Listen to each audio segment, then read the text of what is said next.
Saludar también a los que nos ven por YouTube, ¿verdad? Hola, seguramente Luz, los padres de Manolo y otros más, ¿verdad? Que nos suelen ver por YouTube y nunca nos acordamos de los que estáis en casa, pero bueno, yo os quiero también deciros que Dios os bendiga y saludaros en esta tarde.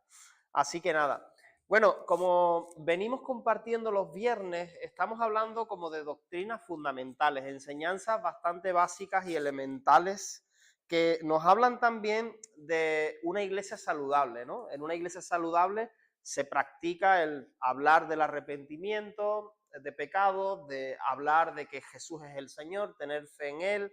Estuvimos hablando también las 2 semanas anteriores acerca del bautismo en agua y hoy pues yo quisiera hablar acerca de la Santa Cena, ¿no?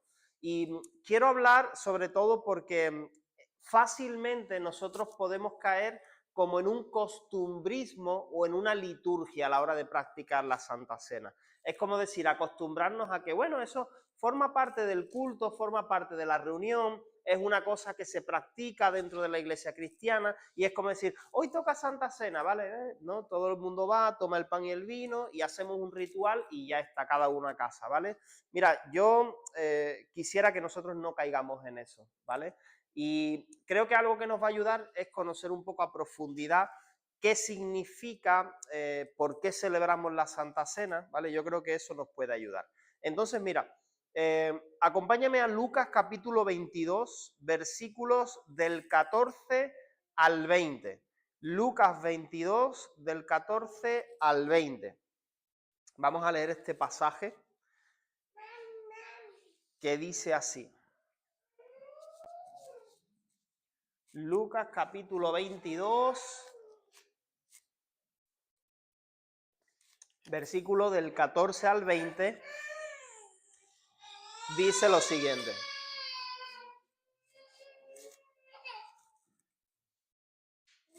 Leo. Cuando era la hora, se sentó a la mesa. Está hablando de la última cena de Jesús con sus discípulos.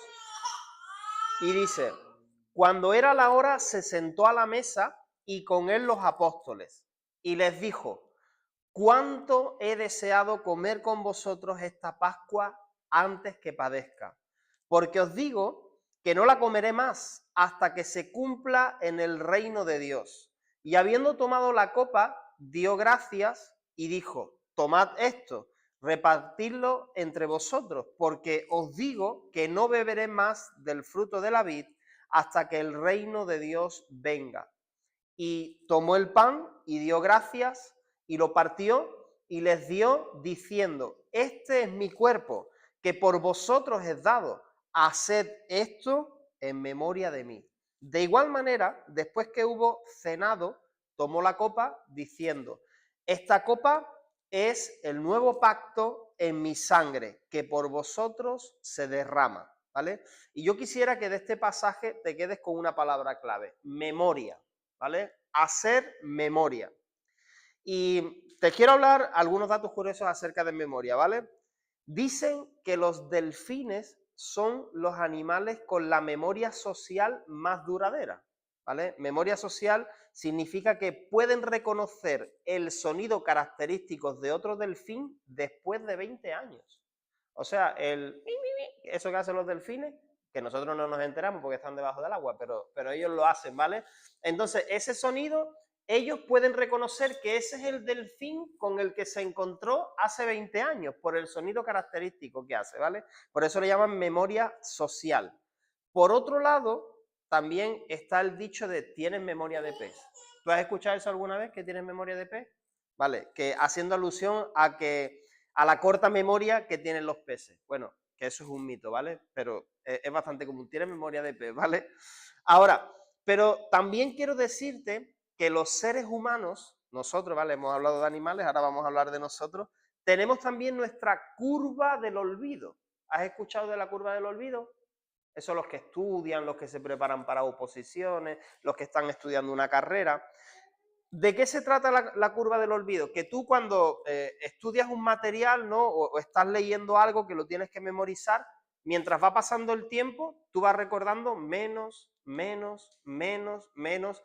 ¿Qué suelen hacer un método de estudio para que no te, para sobrepasar la curva del olvido? es, pasan unos días, repasas nuevamente, pasas unos días, repasas, y entonces la curva ya no va tan para abajo, sino que se mantiene, ¿vale? Y tú mantienes el conocimiento. Pero decirte también que cuando una enseñanza va acompañada de una imagen, retenemos más. Mucho más si nosotros interactuamos con el aprendizaje por medio de alguna dinámica o si relacionamos lo que hemos aprendido con alguna sensación o sentimiento. Es decir, si yo solamente estoy aquí predicando, ¿vale? Y tú estás escuchando, probablemente cuando salgas de aquí te vas a acordar de muy poco de lo que yo he dicho, ¿vale? Si lo relacionas, por ejemplo, a veces yo uso un PowerPoint, ¿vale? O tú estás leyendo algo y ves una imagen, una noticia, entonces te vas a acordar más porque ya relacionas lo que has leído con la imagen. Si además de eso, ¿vale? Lo que hacemos es algún tipo de dinámica donde tú tienes que participar para poner en práctica lo que has estado aprendiendo. O mejor aún, que yo te enseño una cosa, pero luego tú tienes que llevarla a cabo. Eso te va a ayudar a recordar todavía más. Y sobre todo, si lo que yo estoy hablando o estoy enseñando lo relacionamos también con una sensación que tú has experimentado o con un sentimiento, eso va a quedar en tu memoria por un largo plazo, ¿vale? Y recuerda que estamos hablando, palabra clave del texto que hemos leído, memoria. Ok. Entonces ahora, mira, esto me hace pensar a mí en la última cena de Jesús con sus discípulos. ¿Por qué? Porque la última cena de Jesús con sus discípulos, si tú lees en los evangelios, está cargada de enseñanza. O sea, Jesús estaba enseñando cosas, pero también está cargada de simbolismo y está cargada de sensaciones que experimentaron los discípulos de Jesús en esa última cena, ¿vale? Lo que hasta nuestros días llega como la Santa Cena, como el recordatorio o la conmemoración del sacrificio que hizo Jesús. Bueno, para sus discípulos ese momento estuvo cargado de simbolismo porque había muchas cosas de por medio que hoy las vamos a ver, pero además de sensaciones, de cosas que ellos experimentaron. O sea, Jesús enseñaba con una excelente pedagogía. Vamos allá con simbolismo y cumplimiento profético. Mira, Lucas capítulo 22, versículo 7, ¿vale? Un poquito antes de lo que hemos leído antes. Lucas capítulo 22, versículo 7 dice: llegó el día de los panes sin levadura. Recuerda eso, panes sin levadura, en el cual era necesario sacrificar el cordero de la Pascua. Panes sin levadura y la Pascua, ¿no? A veces nosotros hemos usado esa palabra, la Pascua, sí, es que ya mismo llega Pascua, ¿no? Como que ya mismo viene esta fiesta. Pero ¿por qué? ¿De dónde viene esto de la Pascua? Vale. En el Antiguo Testamento, eso está en Levítico 23, no lo voy a leer, pero si tú quieres tomar nota para luego. En el Antiguo Testamento, Dios mandó al pueblo de Israel celebrar 7 fiestas solemnes al año, ¿vale? Estas 7 fiestas solemnes eran: la primera, la fiesta de los panes sin levadura; la segunda, la fiesta de la Pascua; la tercera, la fiesta de las primicias de la cebada. Estas 3 eran en una semana. O sea, dentro de esa semana se cumplían estas 3. La de los panes sin levadura, la de la Pascua y la de las primicias de cebada. Esas eran en una semana, ¿vale? La cuarta, las primicias del trigo, que coinciden...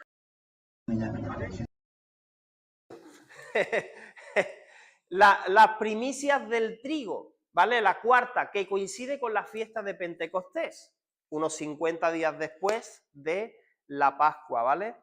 La quinta es una fiesta que le llaman la fiesta de trompetas, que es donde se hace una lectura de la Torá, del Antiguo Testamento, entre el pueblo judío hasta el día de hoy. Estas festividades se celebran entre los judíos hasta el día de hoy. Recuerda que los judíos tienen un calendario diferente al nuestro. Ellos van por el año 5000 y pico, ¿vale? Nosotros estamos todavía en el 2023. Ok, porque seguían por el ciclo lunar y cuentan pues desde que el pueblo de Israel salió del desierto y demás, ¿vale? Fiesta de trompetas es la quinta.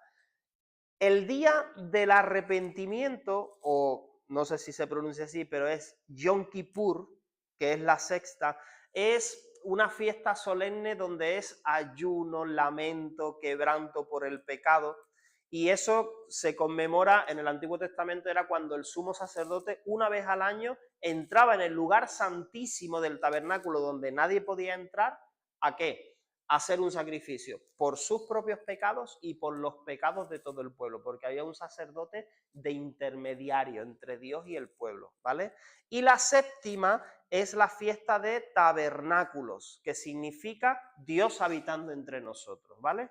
Entonces, esas 7 fiestas, cada una, eso otro día, si quieres, hacemos un estudio de estas festividades, porque cada una de esas fiestas, de esas 7 fiestas que te he mencionado, tiene su significado específico y a la misma vez tiene un cumplimiento profético en la persona de Jesús, ¿vale? Y esto es sumamente interesante e importante.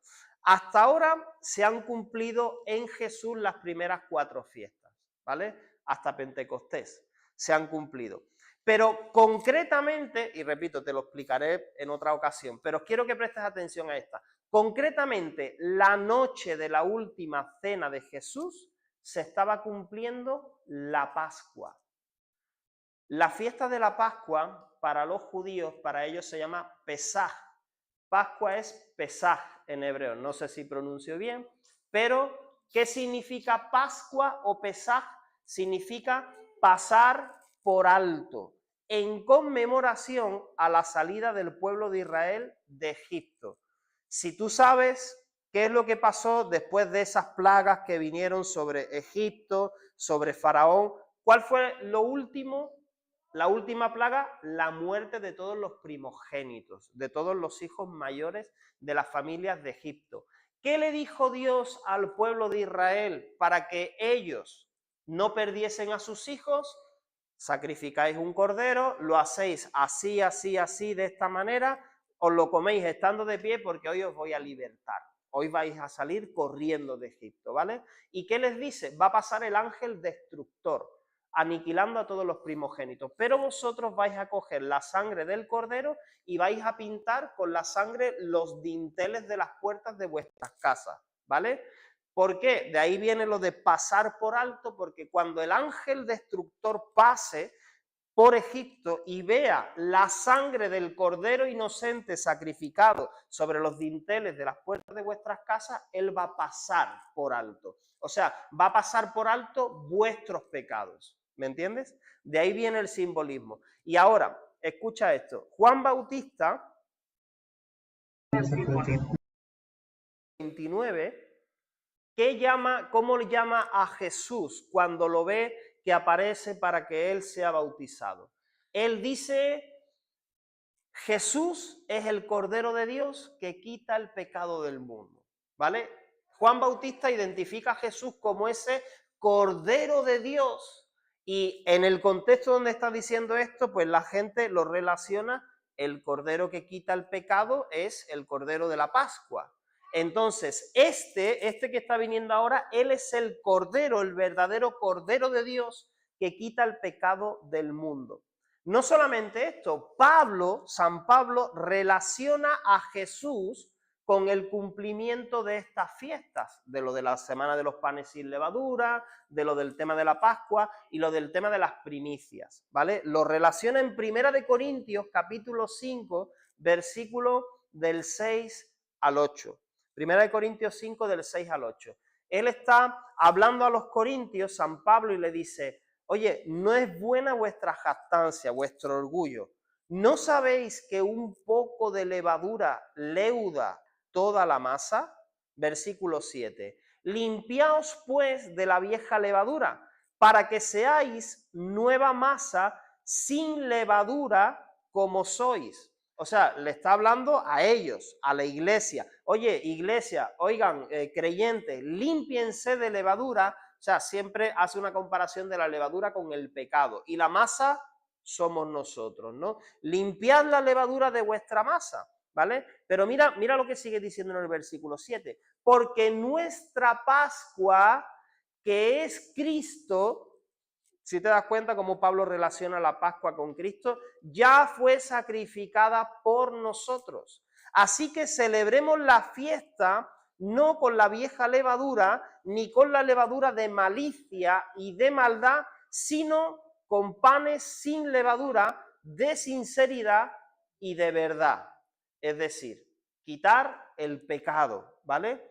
Mira, la fiesta de la Pascua, que empezaba con los panes sin levadura, empezaba en que, bueno, era como un ritual donde las mujeres buscaban que en su casa no hubiera ni pizca de levadura, ¿vale? En otras ocasiones usaban levadura, pero específicamente en esa fiesta que no podía haber ni pizca de levadura en la casa. Entonces rebuscaban y limpiaban y hacían esos panes sin levadura. Luego, esos panes sin levadura se comían junto con el cordero pascual, el cordero de la Pascua.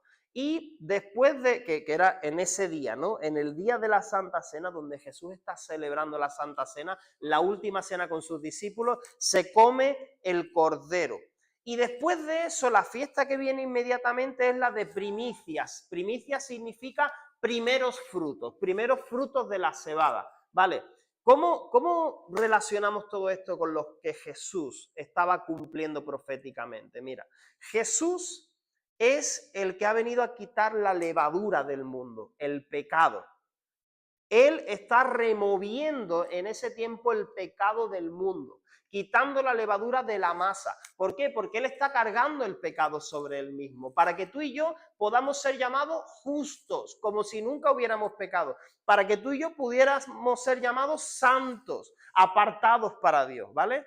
Entonces, Él está quitando la levadura, pero Él también se está ofreciendo como cordero sin... Entonces, Él está su sangre. ¿Para qué? Para que tú y yo no muramos espiritualmente. Pero ¿sabes qué es lo que pasa después? La fiesta de primicias, primeros frutos, porque la muerte de Jesús no termina en la tumba, sino que Él resucita. Y la Biblia habla, que eso lo verás en otro momento, de que los que resucitan en Cristo, que somos tú y yo, los que creemos en Jesús, tenemos la esperanza de que un día, o sea, que nuestra vida no se acaba aquí, sino que vamos a resucitar a una nueva vida eterna, ¿vale? ¿Quién es el primero que resucita? Jesús.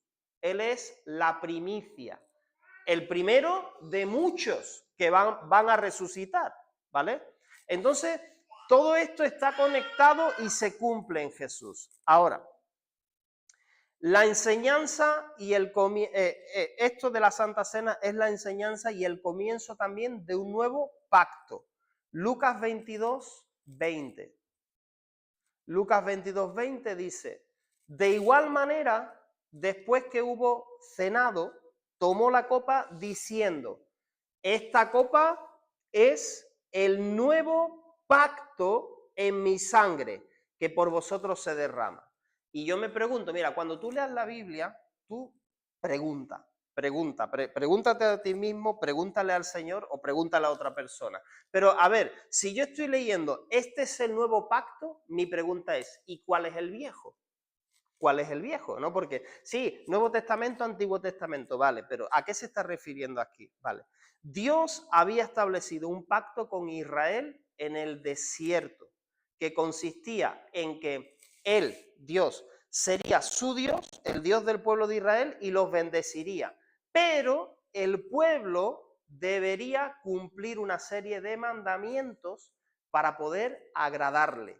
Y que cuando fallasen, los mandamientos que Dios le dio a Moisés para el pueblo de Israel, y que cuando fallasen, porque Dios ya sabía que el pueblo de Israel iba a fallar, ¿qué es lo que tenían que hacer cuando fallasen?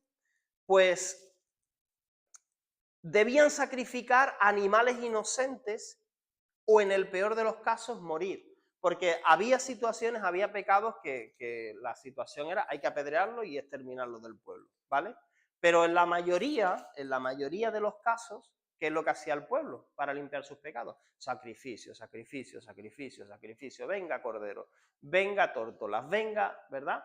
Sacrificio. ¿Te das cuenta el sistema que Dios creó para el pueblo? Para recordarles continuamente es que no podéis cumplir los mandamientos, la justicia que yo exijo, no podéis cumplirla en vuestras propias fuerzas. ¿Entiendes? Entonces, continuamente sacrificio, sacrificio. ¿Qué me recuerda? ¿Por qué estoy haciendo este sacrificio? Ah, porque no puedo cumplir con toda la ley. Porque era imposible para el pueblo cumplir con toda la ley, ¿vale? Entonces, ellos tenían que estar sacrificando. Hebreos capítulo 9, versículos del 15 al 22. Hebreos capítulo 9, del 15 al 22, nos explica un poco esto.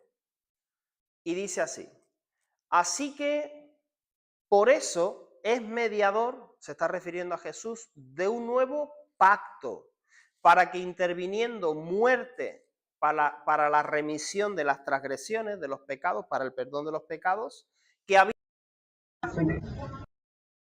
los llamados reciban la promesa de la herencia eterna. Porque donde hay testamento es necesario que intervenga la muerte del testador. Porque el testamento con la muerte se confirma, pues no es válido entre tanto que el testador vive. Claro, ¿cuándo reciben la herencia? Cuando el del testamento muere, no antes, ¿verdad? Entonces, está poniendo este ejemplo. Versículo 18, de donde ni aún el primer pacto, estoy leyendo el versículo 18, fue instituido sin sangre. Lo que está diciendo en el primer pacto, cuando se dijo, este es el compromiso, ¿cómo se confirmó? Con sangre. ¿De quién? De animales inocentes, ¿vale? 19. Porque habiendo anunciado Moisés todos los mandamientos de la ley a todo el pueblo, mirad, aquí están los mandamientos que el Señor me ha dado para que vivamos por ellos, para que los cumplamos, para que Él nos bendiga. Y una vez que le enseña esos mandamientos al pueblo, tomó la sangre de los becerros y de los machos cabríos con agua, lana, escarlata e hisopo y roció él mismo el libro y también a todo el pueblo, diciendo, esta es la sangre del pacto que Dios os ha mandado. Además de esto, roció también con la sangre el tabernáculo y todos los vasos del ministerio. Y casi todo es purificado según la ley con sangre, y sin derramamiento de sangre no se hace remisión, no hay perdón. Entonces ya desde el Antiguo Testamento Dios establece como esta forma que tiene que haber un sacrificio para que el que no alcanza a cumplir sea librado del castigo. Y entonces eso continúa en el Nuevo Testamento, en ese nuevo pacto, pero ya no con animalitos, porque si no estaríamos nosotros todavía sacrificando, ¿verdad? Ahí que una ovejita, venga, el domingo que viene, ¿quién se trae el cabrito para sacrificarlo? ¿Verdad? ¿Estaríamos nosotros así todavía? No, ahora una sola vez y para siempre por medio del Cordero de Dios que quita el pecado del mundo, que es Jesús. ¿Entiendes? Pero ¿te das cuenta del simbolismo? ¿Y por qué el nuevo pacto? Porque el nuevo pacto es, ya no tenéis que seguir sacrificando animales, porque yo soy el Cordero de Dios. Yo muero por vosotros y si creéis en mí, si me seguís, sí, vais a fallar, pero no es necesario seguir sacrificando animales, porque yo soy abogado para con el Padre, ¿vale? Yo he dado mi vida por vosotros. Entonces, Jesús quiso que ese momento también sea un recordatorio. Lucas 22, 19. Lucas 22, 19. Lo hemos leído, pero lo repito. Dice Lucas 22, 19, que tomó el pan y dio gracias, y lo partió, y les dio, diciendo, este es mi cuerpo, que por vosotros es dado. Haced esto en memoria de mí. Haced esto para recordarme. Ellos tenían que recordar al Maestro, a Jesús, mediante un símbolo, que era el pan y el vino. Tenían que acordarse de qué también, del nuevo pacto que esto representaba, lo que estamos explicando. Pero había algo más que ellos no olvidarían al pensar en la última cena, ¿vale? Y es que toda enseñanza, como te decía al principio, se recuerda mejor cuando existe una interacción. Vamos a Juan capítulo 13. El evangelio que más amplio, la más larga, un largometraje de la Santa Cena es el evangelio de Juan, ¿vale? Porque empiezas en el 13 y entonces empieza a hablar ahí de un montón de cosas que suceden en la última cena. Juan capítulo 13, versículos del 1 al 5, ¿vale? Te he dicho que Jesús da un mandamiento, pero ofrece un símbolo. Les dice que tienen que recordar. Les da también una enseñanza. ¿verdad? Porque ahí no solamente es un símbolo, sino que hay un significado profético y algo que ellos conocen en cuanto a la ley. Pero también ahí se involucra interacción, porque mira lo que dice Juan 13 del 1 al 5. Antes de la fiesta de la Pascua, sabiendo Jesús que su hora había llegado para que pasase de este mundo al Padre, como había amado a los suyos que estaban en el mundo, los amó hasta el fin a sus discípulos. Versículo 2. Y cuando cenaban, escucha esto, ¿qué pasó cuando cenaban? Como el diablo ya había puesto en el corazón de Judas Iscariote, hijo de Simón, que le entregase, sabiendo Jesús que el Padre le había dado todas las cosas en las manos y que había salido de Dios y a Dios iba, se levantó de la cena, se quitó el manto y tomando una toalla se la ciñó. Luego puso agua en un lebrillo y comenzó a lavar los pies de los discípulos y a enjugarlos con la toalla con que estaba ceñido. O sea, piensa en esto un momentito, que lo leemos así rápidamente y como que ya, pues lo leemos. Piensa en el Maestro, el Mesías, Dios mismo había entrado en contacto físico con sus discípulos, con estas personas que luego escriben los evangelios. Había entrado en contacto físico con ellos para lavarle los pies. ¡Wow!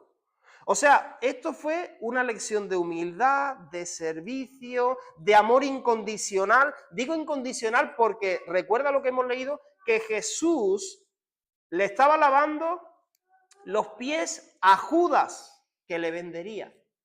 Jesús le estaba lavando los pies a Pedro, que le negaría.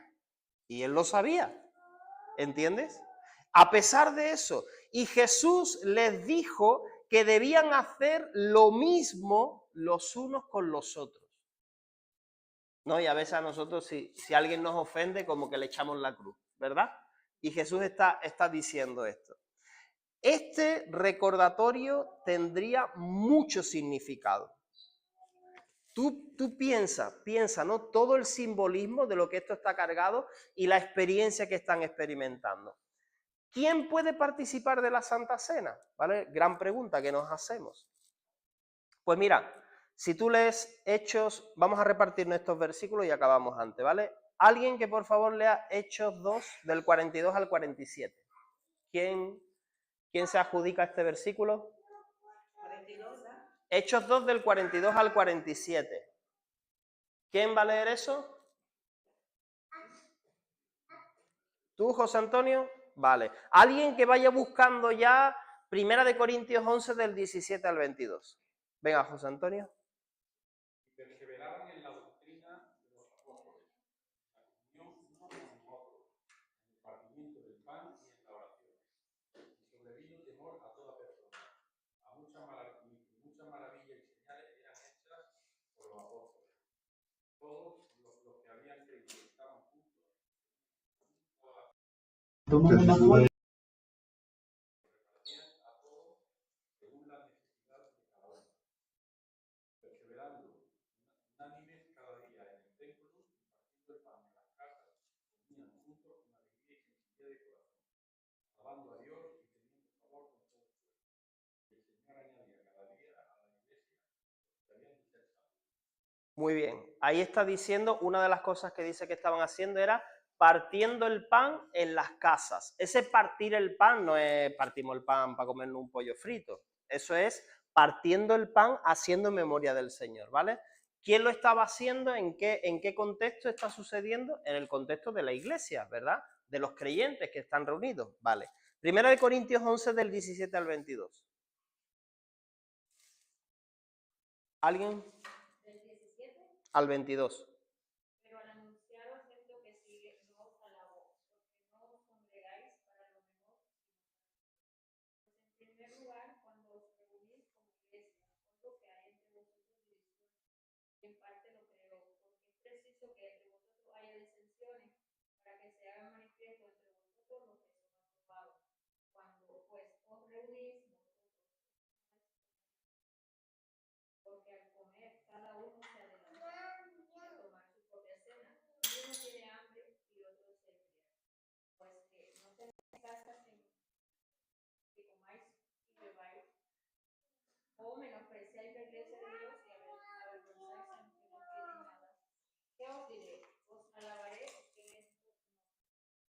¿vale? Pablo está reprendiendo a los de Corintios, a los de la iglesia de Corintios. ¿Por qué? ¿Qué les está diciendo? Oye, la manera en la que os estáis reuniendo para celebrar la Santa Cena no es apropiada. O sea, os lo estáis tomando un poco a la ligera, os lo estáis tomando a que venga, uno llega más pronto, el otro llega más tarde, parece que es un tiempo donde comparten comida, como cuando nosotros nos juntamos a comer, y en teoría cuando se juntaban a comer tenían que haber un momento donde hacían memoria del Señor, pero lo que Pablo está diciendo es, mira, lo que estáis haciendo, eso no es la cena del Señor.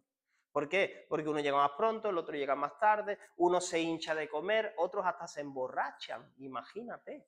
Y dice, ¿qué pasa? ¿Que no tenéis casa donde comáis y bebáis? O sea, vosotros cuando os reunís de esa manera como creyentes es para que hagáis memoria del Señor. No es para que hagáis una fiesta y cada uno, ¿no? ¿Me entiendes? Entonces, lo que estamos viendo es que eso sucedía en el ámbito de la iglesia. También versículo 23 y del 23 al 26 de Primera de Corintios 11 dice, porque yo recibí del Señor lo que también os he enseñado, que el Señor Jesús la noche que fue entregado tomó pan y habiendo dado gracias lo partió y dijo, tomad, comed, esto es mi cuerpo que por vosotros es partido. Haced esto en memoria de mí. Asimismo, tomó también la copa después de haber cenado, diciendo, esta copa es el nuevo pacto en mi sangre. Haced esto todas las veces que la bebiereis en memoria de mí. Así pues, todas las veces que comiereis este pan y bebiereis esta copa, la muerte del Señor anunciáis hasta que Él venga. Estos 3 versículos, ¿de qué nos hablan? ¿Quiénes festejaban o celebraban la cena del Señor? Siempre en un ambiente de discípulos del Señor, ¿vale? En un ambiente de creyentes, discípulos, personas que han tomado su decisión de seguir a Jesús. Se suele decir, vas a escuchar en muchas congregaciones, ¿quién puede tomar la Santa Cena? Los que estén... La Biblia no habla específicamente de esto, pero damos por hecho, cuando hemos estudiado acerca del bautismo, la gente cuando se bautizaba, a los años después de haber creído en Jesús o inmediatamente. Entonces, ¿hacía falta poner un requisito de el que esté bautizado? No, porque creer en Jesús era simultáneamente bautizarte y se supone que eres una persona que caminabas con el Señor, ¿vale? Entonces, esto es lo que vemos. Gente que ha tomado la decisión de seguir a Jesús. Ahora, ¿qué debemos considerar antes de tomar la cena? Sí, advertencias. Primera de Corintios 11, del 27 al 32, dice, de manera que cualquiera que comiere este pan o bebiere esta copa del Señor indignamente, será culpado del cuerpo y de la sangre del Señor. Por tanto, pruébese cada uno a sí mismo y coma así del pan y beba de la copa. Pero el que come y bebe indignamente sin discernir el cuerpo, sin discernir es sin distinguir, ¿no? Sin entender el cuerpo del Señor, juicio come y bebe para sí. Por lo cual hay muchos enfermos y debilitados entre vosotros, y muchos duermen. Si pues nos examinásemos a nosotros mismos, no seríamos juzgados, mas siendo juzgados somos castigados por el Señor para que no seamos condenados con el mundo. ¿Qué advertencia hay en estos versículos? Una, no participes indignamente de la cena del Señor. O sea, no lo hagas de cualquier manera, no lo hagas sin respeto, hazlo con reverencia. Una. Otra, que habrá consecuencias si tú participas de la Santa Cena indignamente. Si te dices, me da igual, y entonces participas de esa manera, habrá consecuencias. Está hablando de débil, enfermo, y cuando dice duermen, es muertos, ¿vale? Y algunos ya duermen, o sea, algunos finito, ¿vale? Hasta aquí llegaste. Eso está diciendo, ¿vale? Consecuencias si toman la cena del Señor indignamente. Pero otra cosa que dice ahí es que debemos probarnos y examinarnos a nosotros mismos antes de tomarla. O sea, que tú te tienes que hacer un autoanálisis antes de tomar la cena del Señor, y yo también. Y otra cosa que está diciendo es que debemos hacer memoria. Pero aquí hay una trampa. Trampa no, trampa que hacemos nosotros en algunas ocasiones. Porque yo sé de creyentes, bueno, de aquí no, de otro país lejos, ¿vale? De aquí seguro que no pasa eso. Pero que solemos decir, bueno, como estoy mal, como yo estoy mal, estoy en un pecadillo que tengo ahí, ¿verdad? Entonces, pues no voy a tomar la Santa Cena, ¿vale? Eso me lo he encontrado yo así, ¿vale? Y puede ser que yo en algún momento lo haya hecho, ¿vale? Entonces, como yo estoy mal, pues no tomo la Santa Cena. Y cada vez que hay Santa Cena, pues yo no la tomo. Pero, ¿tú sabes cuál es el tema? Que en realidad es un mandato. Haced esto en memoria de mí. O sea, que Jesús ha mandado hacerme eso en memoria de él. ¿Y tú sabes cuál es el punto aquí? ¿Por qué se establece la Santa Cena? Para que te pongas a cuentas. Para que te pongas a cuentas, no para que digas, como estoy mal, pues no tomo la Santa Cena. No, que te examines a ti mismo, que cuando hacemos Santa Cena es obligatorio examinarme a mí mismo. Evidentemente no puedo participar de cualquier manera indignamente porque habrá consecuencias. A mí mismo con el Señor y después participar de la Santa Cena. Porque yo tengo como mandato hacer memoria del Señor. Entonces, tú te acuerdas de lo que he dicho al principio, ¿no? Memoria de delfín. Entonces, necesitamos tener memoria de delfín, no memoria de pez, en cuanto a hacer memoria del Señor, ¿vale?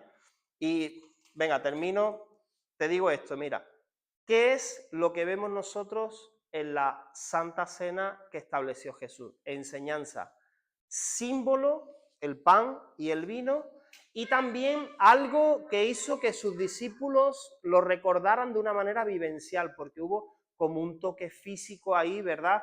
De tocar sus pies, y ellos lo relacionaban, la humildad de Jesús, el Cordero de Dios, Dios mismo, viniendo a humillarse. Te digo una cosa, mira, en una Santa Cena, hace años estaba yo en la finca. ¿Sabes qué pasó?